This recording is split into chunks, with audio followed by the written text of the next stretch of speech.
Expression. कल की class में हमने इंट्रोडक्शन पढ़ा था थ्योरी ऑफ ऑटोमेटा का, थोड़ा सा रेगुलर एक्सप्रेशन के बारे में बताया था कि क्या चीज़ होती है। तो आज हम इसको थोड़ा सा डिस्कस करेंगे और इसकी एग्जांपल्स करेंगे, क्योंकि ये वाला जो कोर्स है वो प्रैक्टिस कोर्स है और इसमें अगर हम साथ ही प्रैक्टिस कर देंगे तो ही आप लोगों को समझ में आएगी। तो आज जो हमने काम तो ये पढ़ना है, इसकी एग्जांपल्स करनी है, इसके साथ साथ प्रैक्टिस आप कीजिएगा ताकि आप लोगों को समझ आ जाए अच्छी तरह ये चीजें क्या होती हैं। ठीक है, प्लीज अपने माइक सब म्यूट कर दें। विद इन लेक्चर डिस्टर्बेंस होती है फिर और आप लोगों का टाइम भी फिर वेस्ट होता है। ठीक है, अगर किसी का क्वेश्चन होगा तो वो जस्ट वहाँ पे अपना माइक को अनम्यूट करके क्वेश्चन बोल सकता है, बाकी लोग अपने माइक को म्यूट करें। ठीक है, अच्छा रेगुलर एक्सप्रेशन जो है, सबसे पहले क्या है रेगुलर एक्सप्रेशन।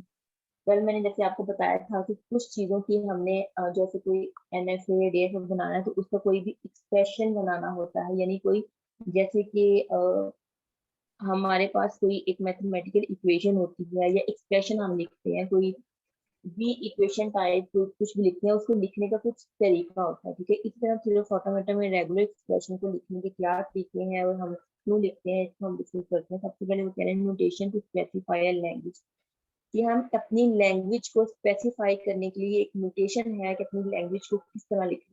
ठीक है, तो इसको ये डिक्लेरेटिव है, sort of like a programming language. जिस तरह हम एक प्रोग्रामिंग लैंग्वेज की एक सिंटेक्स होता है, लिखने का तरीका होता है, उसी तरह हमारी प्रोग्रामिंग जो लैंग्वेज इसकी रेगुलर एक्सप्रेशन है, इसको लिखने का एक मेथड होता है। इसको हमने किस तरह लिखना होता है।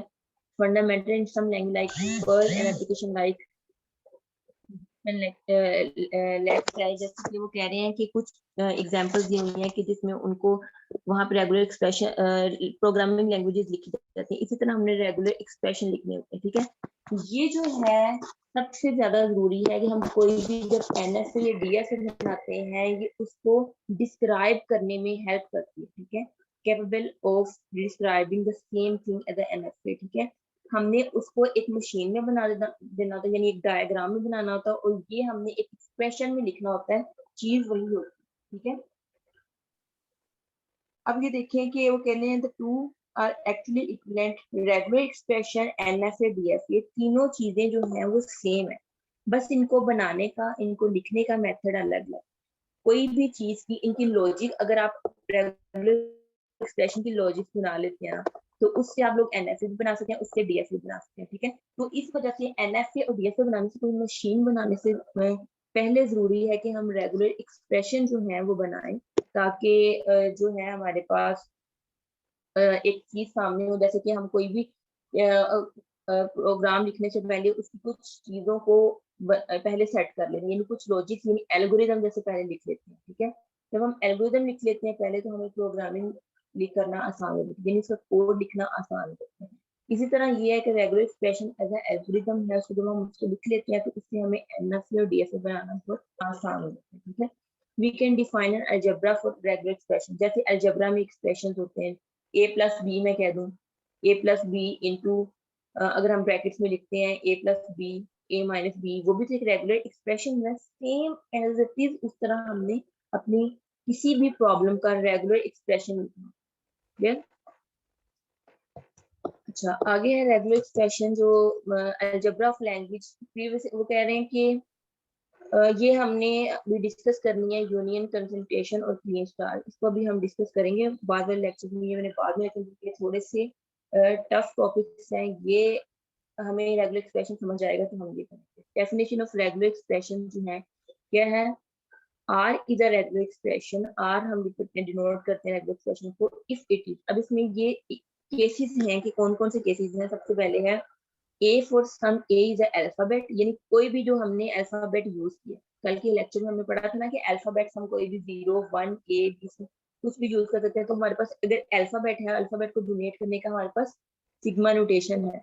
ए अल्फाबेट है स्टैंडिंग फॉर द लैंग्वेज ए, ये एक तो ये होगा कि हमारे पास इसमें से अल्फाबेट होना चाहिए। दूसरा empty, standing for the language empty. अगर मेरे पास ए अल्फाबेट है तो उसको मैं लैंग्वेज ब्रैकेट ए में लिखूंगी। अगर मेरे पास एम्प्टी है अल्फाबेट, तो एम्प्टी भी तो एक अल्फाबेट है, तो फिर क्या करेंगे, उसको लैंग्वेज इसमें लिखेंगे। अगर मेरे पास एम्प्टी ये भी है, एक एम्प्टी वो है, ठीक है, standing for the empty language, इस तरह भी हम इसको लिख सकते हैं एम्प्टी लैंग्वेज को। अब R1 प्लस R2 यानी regular expression 1 plus regular expression 2, where R1 and R2 are regular expression, दो रेगुलर एक्सप्रेशन है, and plus signifies union, something is use. ये देखें प्लस जो है वो यूनियन का साइन यूज करता है। आपको याद होगा कि यूनियन क्यों यूज करते, कब यूज करते हैं, जब यूनियन हम यूज करते हैं तो उसमें क्या होता है कि जितने भी होते हैं वो सब आ जाते हैं, ठीक है। अगर मैं ए यूनियन बी यूज करूँ और सेट बनाऊं तो ए और बी, ठीक है, ए यूनियन बी का अगर मेरे पास सेट होगा तो हम उसका क्या, अगर ए यूनियन बी होगा और उसका सेट बनाएंगे तो ए और बी दोनों में आ जाएगा ना। लेकिन अगर ए इंटरसेक्शन बी हो तो फिर या फिर ए आ सकता है या बी, इस तरह ही हमारे पास यूनियन इंटरसेक्शन कॉन्सेप्ट है ना। तो इसमें यह है कि हमारे पास ऑल जो हमारे पास रेगुलर एक्सप्रेशन आएंगे वो आ जाए। अब R asterisk, where R is a regular expression and signifies closure. Closure asterisk का मैंने क्या मेथड कल बताया था कि स्टेरिक में एट लीस्ट वाला सीन ये कि या तो जीरो टाइम भी वो रेगुलर एक्सप्रेशन आ सकता है, वन से या वन या उससे ज्यादा, ठीक है, उसमें एम्प्टी के चांसेस है। बट प्लस का अगर साइन हो जाए तो फिर उसमें एम्प्टी के चांसेस नहीं, उसमें एटलीस्ट एक दफा वो रेगुलर एक्सप्रेशन लाजमी है, ठीक है। आगे वो कह रहे हैं कि R is a regular expression, then parenthesis R is also a regular expression। parenthesis अगर वो कह रहे हैं कि हम रेगुलर एक्सप्रेशन को इस तरह parenthesis में लिखते हैं ना, तो फिर parenthesis भी हमारे रेगुलर एक्सप्रेशन में इंक्लूड, ठीक है। ये इसके रूल्स हैं, इसके अकॉर्डिंग हमने रेगुलर एक्सप्रेशन बनाना होता है। अब इन चीजों को आप लोगों ने जहन में अपने याद रखनी है। जब हम अभी रेगुलर एक्सप्रेशन बनाएंगे तो इन चीजों को हमने यूज करते हुए रेगुलर एक्सप्रेशन लिखनी है। This definition may seem circular, but वो कह रहे हैं कि 1 to 3 from the basis precedence, 1 से 3 जो है वो precedence की भी basis होती है कि हमारे पास क्या अल्फाबेट्स हैं, एम्प्टी है कि नहीं है। parentheses have the highest precedence, parentheses अगर हमारे पास हो तो आपको पता है कि मैथमेटिक्स में भी जब हम कुछ कोई एक्सप्रेशन या इक्वेशन सोल्व करते हैं तो उसमें क्या होता है कि उसमें भी हम पैरेंथेसिस को सबसे पहले प्रेसिडेंस देते हैं, सबसे पहले हम पैरेंथेसिस को सोल्व करते हैं, फिर हम बाकी एक्सप्रेशन को सोल्व करते हैं। तो यहाँ पे भी वो कह रहे हैं कि पैरेंथेसिस की प्रेसिडेंस सबसे हाईएस्ट है, ठीक है, followed by a closure concentration and then union, कि उसके बाद फिर हमारे पास क्लोजर की स्टेरिक की होगी, ठीक है। उसके बाद फिर हम बाकी के जो भी हमारे पास साइन होंगे उनको देखें। अब ये देखें कुछ एग्जांपल्स हैं रेगुलर एक्सप्रेशंस की। अब ये देखें लैंग्वेज है हमारे पास 001, ठीक है, सिंपल लैंग्वेज है 001 और इसका रेगुलर एक्सप्रेशन भी 001 ही आएगा, ठीक है। अब हमारे पास लैंग्वेज है 0 प्लस 1 और 0 पे स्टेरिक, यानी अब प्लस का क्या मतलब है, यूनियन 0 भी आ सकता है। अगर इसका हम सेट बनाएं, इसकी सेट्स बनाएं तो क्या होगा, 0 भी आ सकता है एम्प्टी। अब इसका क्या सीन था कि सिर्फ 001 है सिंपल, इसके साथ कोई प्लस का साइन नहीं है, कोई और हमारे पास लैंग्वेज नहीं है, तो हमारे पास सिर्फ यही एक्सप्रेशन आएगा। लेकिन अगर हमारे पास प्लस का साइन, अगर हमारे पास दो कंडीशन है, पहले देखें 0, फिर हमारे पास एक कंडीशन क्या है 1 और 0, 0 पे स्टेरिक है। स्टेरिक का मतलब क्या है कि 0 मल्टीपल टाइम आ सकता है, ठीक है। अब 0 भी आ सकता है, खाली 0 भी आ सकता है, ये नहीं भी आ सकती, या फिर खाली 1 0 भी आ सकता है, यानी एक दफा 0, या खाली 1 0 0 भी आ सकता है, 1 0 0 मल्टीपल टाइम भी आ सकता है, 1 0 0 0 भी आ सकता है, और खाली 1 भी आ सकता है। ये देखें, ये खाली 1 है। इसका क्या मतलब है कि ये वाला जो 1 है, ये वाला जो हमारे पास 1 है वो आ गया, और ये 0 का मतलब एक ये हमारे पास क्लोजर है, तो इसका मतलब है कि ये एम्प्टी भी हो सकता है, तो यहाँ पे खाली 1 भी आ, ठीक है। अब हमारे पास रेगुलर एक्सप्रेशन, इसका रेगुलर एक्सप्रेशन ये हमारे पास 0 के ऊपर स्टेरिक है, 1 0 स्टेरिक। अब इसमें कोई प्लस का साइन नहीं है, अब जो भी आएगा ये मस्ट आएगा, 0 या तो नहीं आएगा या मल्टीपल टाइम आएगा। तो सबसे पहले हमारे पास क्या एक्सप्रेशन बना सकता है, अब ये इन्होंने लिखा 1, सॉरी 1 1 का मतलब ये है कि ये जो स्टेरिक है ये भी एम्प्टी हो सकता है, ये भी 0 एम्प्टी हो सकता है, तो खाली 1 भी आ सकता है। उसके अलावा यहाँ पे सिंपल 0 भी आ सकता है और 1 भी आ सकता है, फिर 0 1 0 भी आ सकता है, 0 1 मल्टीपल टाइम 0 भी आ सकता है। तो इस तरह की हम रेगुलर एक्सप्रेशन बना सकते हैं। अभी इसकी एक एग्जांपल हम करते हैं कि एक्सरसाइज करेंगे, फिर आपकी वो ज्यादा अच्छे से समझ आ जाएगी। मैम ये दोबारा समझाइएगा।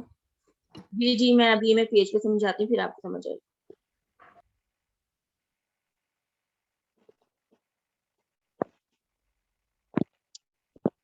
मैं ये स्क्रीन शेयर खत्म कर रही हूँ ताकि आपकी इस पे अच्छा ये देखिए हमारे पास एग्जाम्पल लेट्स सपोज मैं ले रही हूँ आप लोगों की इसी की। हमारे पास रेगुलर एक्सप्रेशन है 0 और +10, ये स्टेरिक है, ठीक है। तो अब हमने इसका रेगुलर एक्सप्रेशन बनाना है कि किस तरह हम बनाएंगे, ठीक है। अब ये देखिए प्लस है, या तो ये 0 आएगा या फिर हमारे पास ये 0 है तो खाली 0 आ गया, एक रेगुलर एक्सप्रेशन, एक लैंग्वेज बन गई। उसके बाद प्लस है तो उसमें से या फिर ये एक जब प्लस आ जाता है एक दफा ये आता है या फिर ये, उसके बाद हम देखेंगे 1 1 तो 1 के ऊपर ना स्टेरिक है ना प्लस है, तो 1 तो एक दफा मस्ट आएगा ही आएगा। स्टेरिक का क्या मतलब है कि या तो ये एम्प्टी हो सकता है या फिर एक दफा 0 या दो दफा या इनफाइनाइट टाइम 0 आ सकता है। तो एक रेगुलर एक्सप्रेशन हमारे पास बन गया 1। दूसरी दफा क्या आ सकता है 1 के साथ एक सिंपल एक दफा 0 भी आ सकता है। फिर हमारे पास क्या आ सकता है 1, ये मल्टीपल स्टेरिक है ना, तो इसके पास डबल 0 भी आ सकता है, फिर ट्रिपल 0 भी आ सकता है। यानी इनफाइनाइट टाइम हमारे पास 0 आ सकता है। इट्स मीन ये है कि स्टेरिक का मतलब, ठीक है। अब यहाँ पे अगर मैं लिखूं 0 +1 0 प्लस का साइन, जैसे हमने कल डिस्कस किया, तो अब इसका क्या मतलब है कि या तो हमारे पास 0 आ सकता है, एक कंडीशन होगी। दूसरी कंडीशन है 1 खाली नहीं अब आएगा, जैसे यहाँ पे 1 क्यों, यहाँ पे प्लस है तो एटलीस्ट एक दफा 0 लाजमी आएगा। अब इसमें 1 नहीं आ सकता क्योंकि एटलीस्ट 0 पे प्लस है तो एटलीस्ट एक दफा 0 आएगा। उसके बाद 2 दफा भी 0 आ सकता है ये वाला, फिर 3 दफा भी 0 आ सकता है, फिर हमारे पास मल्टीपल टाइम जितनी दफा भी हम 0 चाह रहे हैं। अब इसमें और इसमें क्या डिफरेंस है, इसमें और इसमें ये डिफरेंस है कि इसमें ये वाली एक्सप्रेशन भी आ गया, ये वाला हमारे पास लैंग्वेज भी आ गई, लेकिन इसमें ये वाली लैंग्वेज नहीं आई। क्यों नहीं आई, क्योंकि यहाँ पे स्टैरिक था। स्टैरिक का मतलब था कि ये एम्प्टी भी हो सकता है तो खाली 1 भी आ सकता है, लेकिन यहाँ पे प्लस था तो प्लस का मतलब है कि एटलीस्ट एक दफा 0 आ गया, एम्प्टी वाला सीन खत्म। तो यहाँ पे हमारे पास इस तरह का एक्सप्रेशन, ठीक है।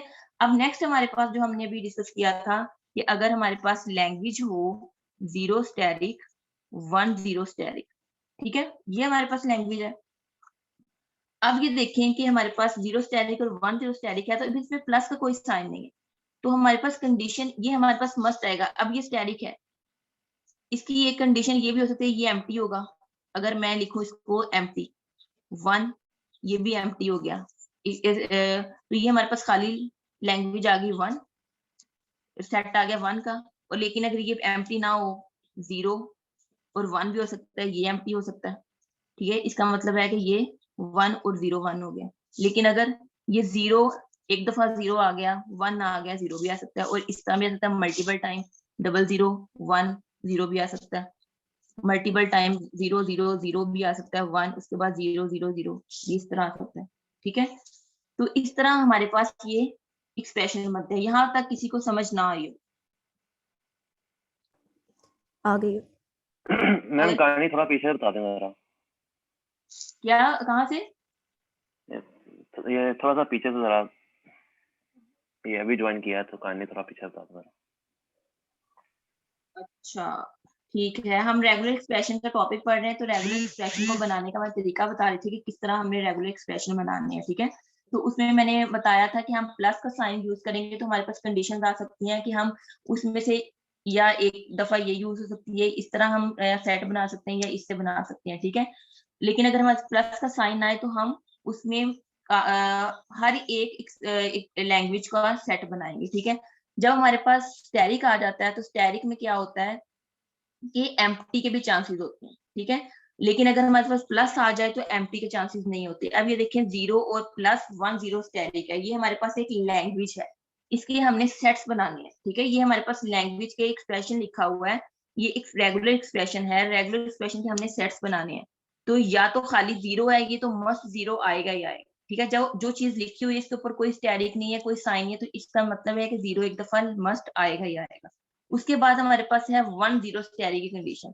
ये 1 लिखा हुआ ये तो मस्ट एक दफा आएगा ही, ठीक है, और इसके साथ 0 है। तो अगर मैं यहाँ पे लिखूं 1 और 0 के ऊपर स्टैरिक है तो एक दफा तो अगर एम्प्टी आ गया तो वो खाली 1 आ गया।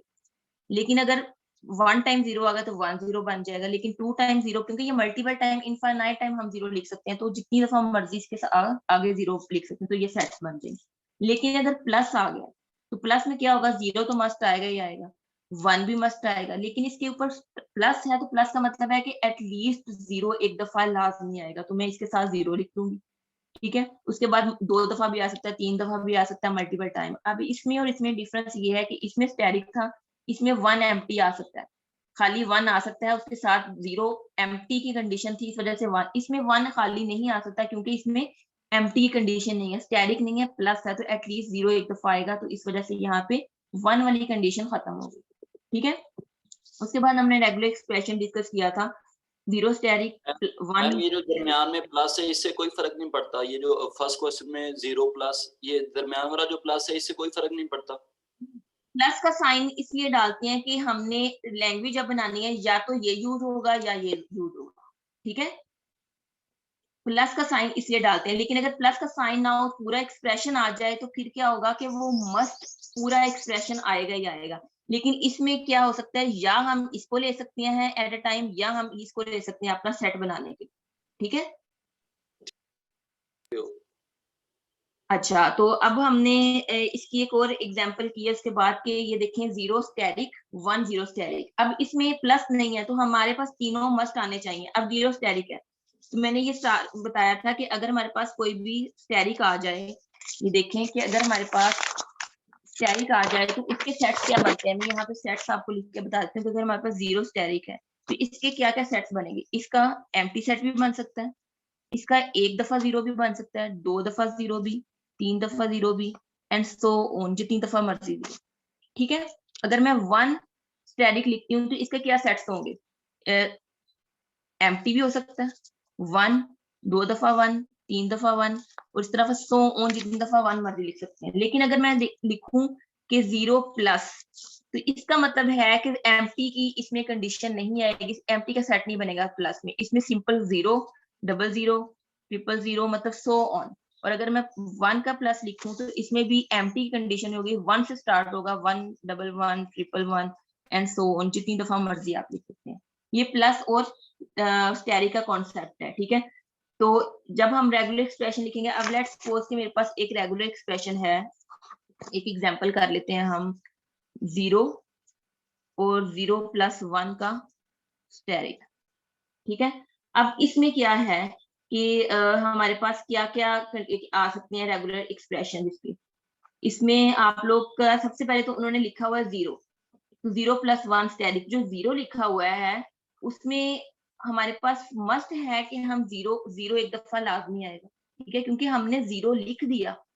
अगर हमारे पास 0 है तो हमारे पास एक दफा 0 आएगा। उसके बाद जो है, एक लैंग्वेज तो 0 बन गई, दूसरी लैंग्वेज हमने इसमें भी देखना है कि ये इसका देखेंगे 0 स्टैरिक, अगर इसको ब्रैकेट को खोलें तो 0 स्टैरिक प्लस 1 स्टैरिक है, तो इसका मतलब है ये 0 एम्प्टी भी हो सकता है, ठीक है, 1 भी एम्प्टी हो सकता है।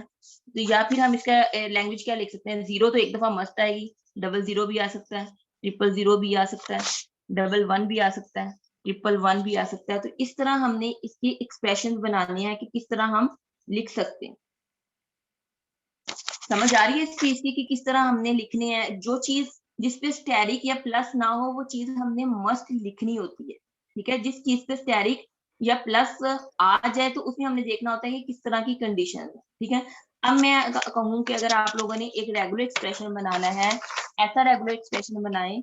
अगर आपको मैं कहूँ कि रेगुलर, यहाँ ये तो हमने रेगुलर एक्सप्रेशन से अपनी सेट्स बनाए, लेकिन अगर आप लोगों ने एक ऐसा रेगुलर एक्सप्रेशन बनाना है जिसके स्टार्ट में 1 आए और एंड पे 1 आए, दरमियान में जो मर्जी है। अब मेरी कंडीशन है स्टार्ट में 1 आए और एंड पे 1 आए, बिटवीन जो मर्जी आए, ठीक है, 0 आए या 1 आए बीच में, बिटवीन उसकी मुझे फर्क नहीं है, ठीक है। तो अब क्या होगा, क्या कैसे एक्सप्रेशन बनेंगे। स्टार्ट में मुझे लिखना 1 मस्ट है, इस पे स्टैरिक आ सकता है कि नहीं आ सकता, नहीं आ सकता। क्यों नहीं आएगा, क्योंकि अगर तो स्टैरिक लिख लिया तो वो एम्प्टी भी आ सकता है। तो हम मेरी एम्प्टी जो सेट कंडीशन, आएगा। हाँ एम्प्टी सेट आएगा। तो हमने क्या करना है कि स्टैटिक नहीं लिखना, स्टैटिक लिख ही नहीं सकते क्योंकि उससे हमारे पास कंडीशन जो है हमारी स्टार्ट वाली के स्टार्ट में 1 आना मस्ट है, तो वो हमारी कंडीशन खराब हो जाएगी। तो हमारे पास हम प्लस लिख सकते हैं, यानी वो एक दफा आए बहुत दफा आए वो हमें फर्क नहीं पड़ता, लेकिन एक दफा तो लाजमी आएगा। और हम एंड लिख देते हैं 1 स्टैटिक। ये दो हमारी स्टार्ट की और एंड की कंडीशन खत्म हो गई कि स्टार्ट में भी एक दफा 1 आएगा और एंड पे भी एक दफा 1 आएगा, ज्यादा दफा 1 आए, 1 मस्ट आएगा। अब दरमियान में वो कह रहा है 0 आए या 1 आए, जितनी दफा मर्जी हम लिख देते हैं 0 + 1 वो स्टैटिक। यानी 0 या 1 दरमियान में आए ना आए कोई फर्क नहीं पड़ता, 0 जितनी दफा मर्जी आए 0। अब इसकी कैसे अगर हम सेट्स बनाए तो क्या होगा, प्लस है तो एटलीस्ट एक दफा तो 1 आएगा ही आएगा, ठीक है। उसके बाद अगर मैं इसको देखूं तो ये एम्प्टी भी आ सकता है, अगर मैं एम्प्टी लिख दूं इसकी जगह, और हमारे पास एंड पे 1 है तो ये लैंग्वेज बनेगी, यानी 1 1 बनेगी। एक सेट ये बन गया। अगर मैं ये लिखूं दूसरा सेट कैसे है, अगर यहाँ पे फर्स्ट 1 है और यहाँ पे मैंने क्या लिया, एम्प्टी नहीं लिया, 0 ले लिया, और एंड पे तो 1 मस्ट आएगा, ठीक है। तो हमारे पास दूसरी लैंग्वेज ये बन गई, सेट बन गया। थर्ड मेरे पास अगर मैं देखूं, फर्स्ट पे तो 1 मस्ट आएगा, सेकंड पे ये वाला 0 की जगह मैं ये 1 ले लूं, या 1 की जगह एम्प्टी ले लूं, 1 ले लेती हूँ, 1 है, और लास्ट वाला तो 1 मस्ट आएगा, ठीक है। तो ये मेरे पास आ गया, कंडीशन कंप्लीट हो रही है ना मेरी। स्टार्ट में तो 1 आ रहा है, एंड पे भी 1 आ रहा है, दरमियान में जो मर्जी है। देखिए यहाँ पे भी स्टार्ट में 1 आ रहा है, एंड पे भी 1 आ रहा है, दरमियान में जो मर्जी है। यहाँ पे भी स्टार्ट में 1 आ रहा है, एंड पे भी 1 आ रहा है, दरमियान में एम्प्टी है, कुछ भी नहीं है, वो हमें फर्क नहीं पड़ता, ठीक है। इस तरह हमने इसकी ये बनानी होती है कि किस तरह हमारे जो सेट्स हैं एक रेगुलर एक्सप्रेशन किस तरह बनाते हैं। समझ आई यहाँ तक? किसी को कंफ्यूजन है यहाँ से तो यहीं पे पूछ ले, फिर हम आगे चलते हैं।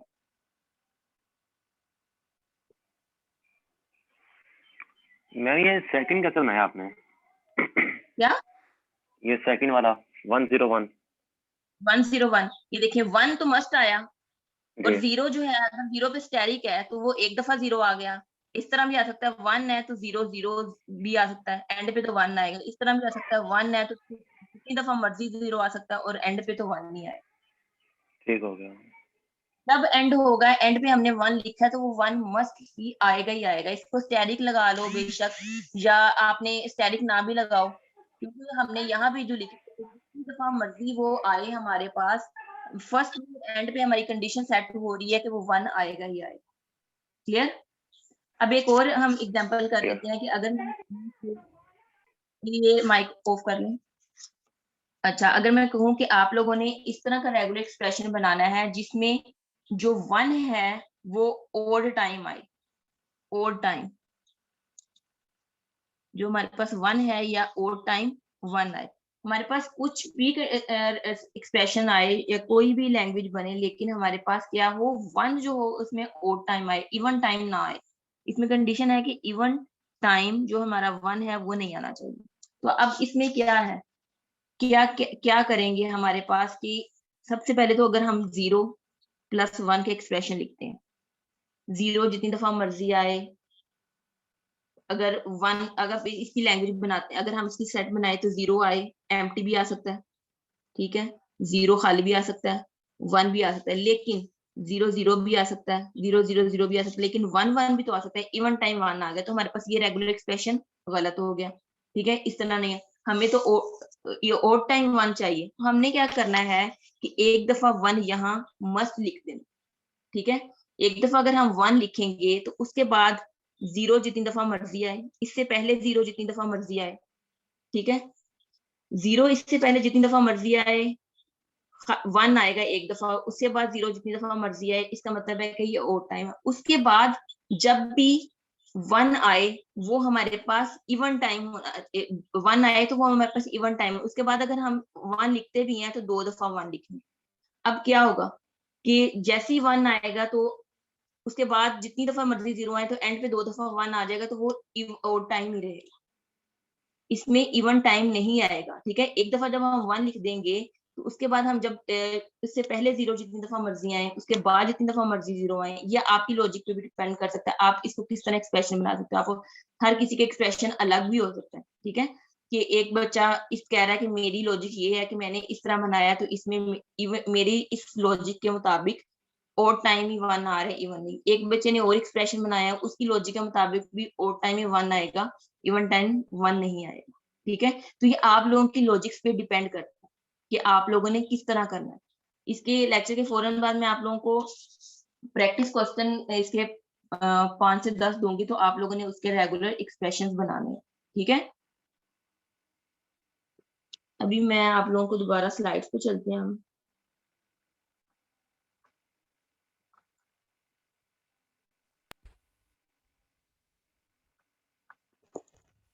ये देखें, अब यहाँ पे मैं आप लोगों को यहाँ पे समझ आ जाएगी कि जो हमने जो चीजें डिस्कस की थी वो क्या थी। अब ये देखें, यहाँ पे भी डिफरेंट और लैंग्वेजेस हैं, इनको डिस्कस कर लेते हैं।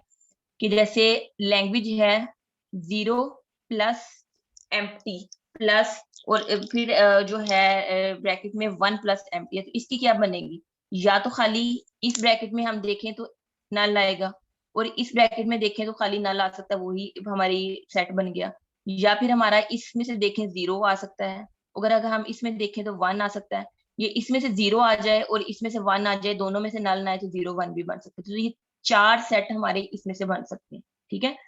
तो इस तरह हमारे जो रेगुलर एक्सप्रेशन हैं वो हमने बनाने होते हैं कि आप लोगों को सेट भी दिया जा सकता है, रेगुलर एक्सप्रेशन भी दिया जा सकता है कि आप उसकी लैंग्वेज बनाएं। आप लोगों को क्वेश्चन भी दिया जा सकता है कि इस तरह की ये मेरे पास कंडीशन है, इस तरह का रेगुलर एक्सप्रेशन लिखिए, ठीक है। तो इस दोनों टाइप से आपको क्वेश्चंस आ सकते हैं। अब ये write a regular expression for the set of string that contains an even number of ones. अब ये एक्स्ट्रा क्वेश्चन दिया हुआ उन्होंने कि ऐसा रेगुलर एक्सप्रेशन बनाना है जिसमें जो हमारे पास स्ट्रिंग सेट आए, यानी जो हम सेट्स बना रहे हैं उसमें जो हमारे पास इवन नंबर ऑफ वंस हो। अभी मैंने आपको ऑड नंबर का कॉन्सेप्ट बताया था ना, ये अब है इवन नंबर ऑफ वंस हो, ठीक है। हमारे पास क्या है, ये अल्फाबेट्स हैं, 0 1 ही यूज करने हैं। Treat 0 1 as an even number, कि जो आपके वंस हैं वो इवन नंबर हो। इस लास्ट वाली लाइन को इग्नोर करें, इसको नहीं, अभी आपने इससे कंफ्यूज हो गए क्योंकि ये थोड़ा सा नेक्स्ट लेवल का। इवन नंबर्स आपके 1 होने चाहिए। तो आपकी किस तरह की रेगुलर एक्सप्रेशन बनेगी, ये आप लोगों को ने सोल्व करना है क्वेश्चन। ये जो है ना, आपका जैसी क्लास एंड होगी तो आप लोगों ने इसका रेगुलर एक्सप्रेशन ट्राई करना है खुद से बनाने की। तो बना के तो मुझे आप लोगों ने इसका रेगुलर एक्सप्रेशन सेंड करना है, ठीक है। किसी को लेक्चर में प्रॉब्लम या कोई है तो वो क्वेश्चन पूछ सकता है आपका अपना।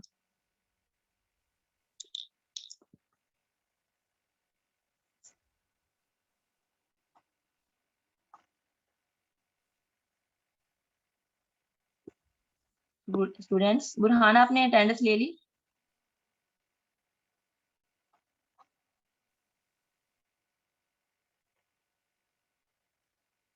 जी मैम ले ली। अच्छा, स्टूडेंट्स क्वेश्चन अगर किसी का है तो पूछें।